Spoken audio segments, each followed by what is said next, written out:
ભારતીય જનતા પાર્ટીએ આ મનરેગાના માધ્યમથી જરૂરિયાતમંદ લોકોને પૈસા મળે એના બદલે કરોડો રૂપિયાનો ભ્રષ્ટાચાર શરૂ કર્યો છે। આજે સંસદમાં રાજ્યસભામાં મારો એક આ પ્રશ્ન હતો અને આ પ્રશ્નના જવાબમાં કેન્દ્ર સરકારે સ્વીકાર્યું છે કે ગુજરાતમાં મનરેગામાં મોટા પાયે ભ્રષ્ટાચાર ચાલી રહ્યો છે। રાજ્યની અંદર થોડા સમય પહેલા મનરેગા કૌભાંડ બહુ જ ચર્ચામાં હતું, કેમ કે મંત્રી પુત્રોની એમાં સંડોવણી સામે આવી હતી। એમના દ્વારા સંચાલિત જે એજન્સી હતી, એજન્સીએ એક પણ રોડ બનાવ્યો નથી, કાગળ પર રોડ બનાવી અને પછી એના પૈસા છે એ ચાવ કરી લીધા છે। ઘણી જગ્યાઓ પર એવું છે કે એક જ રોડના ફોટો બતાવી અને બીજા રોડના પૈસા પણ સેરવી લેવામાં આવ્યા છે।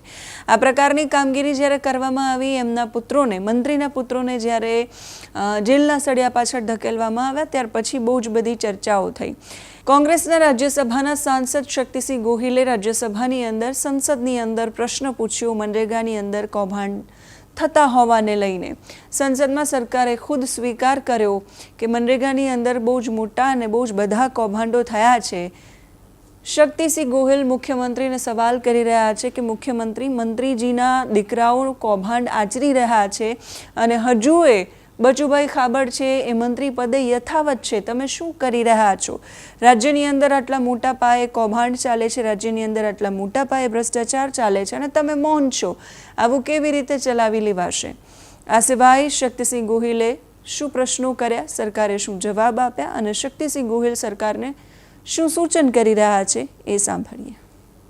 ગુજરાતમાં જે જરૂરિયાતમંદ માટે રોજગારી મળે અને એની ગેરંટી સાથે કોંગ્રેસની સરકાર જ્યારે કેન્દ્રમાં હતી ત્યારે મનરેગાનો કાયદો લાવીને લોકોને પૂરી રાહત મળે એ માટેની ચિંતા કરી હતી। ભારતીય જનતા પાર્ટીએ આ મનરેગાના માધ્યમથી જરૂરિયાતમંદ લોકોને પૈસા મળે એના બદલે કરોડો રૂપિયાનો ભ્રષ્ટાચાર શરૂ કર્યો છે। આજે સંસદમાં, રાજ્યસભામાં મારો એક આ પ્રશ્ન હતો અને આ પ્રશ્નના જવાબમાં કેન્દ્ર સરકારે સ્વીકાર્યું છે કે ગુજરાતમાં મનરેગામાં મોટા પાયે ભ્રષ્ટાચાર ચાલી રહ્યો છે। દાહોદમાં જ ત્રણ અધિકારીઓએ ભ્રષ્ટાચારની FIR, પોલીસ ફરિયાદ દાખલ કરવી પડી છે। આ દાખલ કરનારા એ સરકારના જવાબદાર અધિકારીઓ છે। મારા આ પ્રશ્નના જવાબમાં કેન્દ્ર સરકારે એ પણ સ્વીકાર્યું છે કે એટલો મોટો ભ્રષ્ટાચાર હોવાના કારણે 10 ટીમો બનાવીને આની તપાસ ચાલી રહી છે। ત્યારે હું આશા રાખું છું કે ભ્રષ્ટ શાસન લીફાફોફી ના કરે અને કડકમાં કડક પગલાઓ આ ભ્રષ્ટાચારીઓ સામે લેવાવા જોઈએ, કારણ કે ગરીબના અધિકારના રૂપિયા જો આ રીતે ખવાઈ જાય, દાહોદમાં સ્પષ્ટ રીતે જે આજે ગુજરાત સરકારમાં મંત્રી તરીકે બચુભાઈ ખાબડ બેઠા છે, એમના નામનું ખેતર છે, એમના નામની જમીન છે, એ પોતાના નામની જમીનમાં બંધ બને, નહેર બને, બંધ બન્યો, પાણી રોકાણ હોય ત્યાં વૃક્ષારોપણ થાય, પાછું રિનોવેશન થાય, એક નાના પોતાની માલિકીના જમીનના ટુકડાઓમાં અનેક વર્ક ઓર્ડર અપાવીને રૂપિયા ખવાઈ જાય અને છતાં ગુજરાતમાં મંત્રી તરીકે ચાલુ રહે। માનનીય મુખ્યમંત્રી શ્રી, આ શું કરો છો તમે? કેવા પ્રકારની આ પદ્ધતિ છે?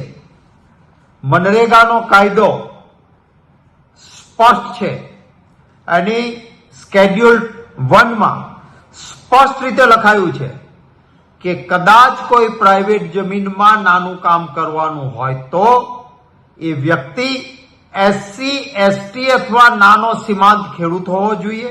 એ માણસ પોતે પણ જોબ કાર્ડ ધરાવતો એક શ્રમિક તરીકે કામ કરતો હોવો જોઈએ। આમાંનું કોઈ પાલન નથી થયું। મંત્રીશ્રીના બે દીકરાઓ મટીરિયલ સપ્લાયના નામે કરોડો રૂપિયા ખવાતા હોય, GST પણ ન ભરાતું હોય, શું આની તપાસ નહીં કરવાની? શું આ ભારતીય જનતા પાર્ટીનો ભ્રષ્ટાચારનો પરવાનો છે? થોડા દિવસ પહેલા, હજી 2 કે 3 દિવસ પહેલા જાંબુઘોડાનો મારો પ્રશ્ન હતો, એમાં પણ સ્વીકારાયું છે મોટા પાયે ભ્રષ્ટાચાર। મને આંકડો આપવામાં આવ્યો. કાયદો સ્પષ્ટ કહે છે મનરેગાનો કે મટીરિયલ અને રોજગારી એમાં 60% અને 40%નું ધોરણ જળવાવું જોઈએ. જાંબુઘોડામાં આ ધોરણ નેવે મુકાયું. માને 60% મજૂરોને અને 40%નું મટીરિયલ એમ નહીં, મજૂરોને ચૂકવાતા કરતા અનેક ગણા વધારે કરોડો રૂપિયા મટીરિયલ સપ્લાયના નામે ખવાઈ ગયા છે. હું આશા રાખું છું કે ગુજરાતના મુખ્યમંત્રી શ્રી, આપ તો સરપંચોને ધમકાવીને કહો છો કે ભ્રષ્ટાચાર નહીં ચાલે, તો તમારા મંત્રીઓને તમારા મોટા માથાઓ સરપંચ તો કેટલું કરે? તમારા મનરેગામાં કરોડોનો ભ્રષ્ટાચાર છે. કડક હાથે આનાથી કામ લેવામાં આવે એવી માંગણી કરું છું.